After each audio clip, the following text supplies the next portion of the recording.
Tre donne sull'orlo di una crisi di nervi sono legate allo stesso uomo, un politico spregiudicato, corrotto e doppiogiochista, candidato premier alle imminenti elezioni.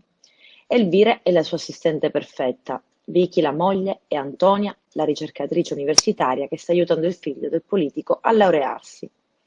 Hanno portato in scena questa storia sul palco del Teatro Pirandello di Agrigento, la Cucinotta, la Belvedere e l'Andreozzi. Una commedia fresca e brillante dal titolo Le tre figlie di Eva, scritta dalla penna di Michele Andreozzi, Vincenzo Alfieri e Grazia Giardiello, con la regia di Massimiliano Vado. Le scene sono di Mauro Paradiso, i costumi di Laura Di Marco, le foto di Fabio Lovino. Uno spettacolo che apre a moltissime riflessioni, con leggerezza racconta le ingiustizie della società moderna. Le tre donne sono anche di più: Elvira è una specie di Richelieu, una grande donna dietro un grande uomo. Vicky è l'artefice della fortuna economica del marito e Antonia, una professoressa che vende voti all'università. L'uomo, dopo averle usate per arrivare in vetta, le scarica senza mezzi termini. Elvira scopre che ha firmato dei documenti che la possono incastrare, si ritrova ad essere intestataria di società fallimentari.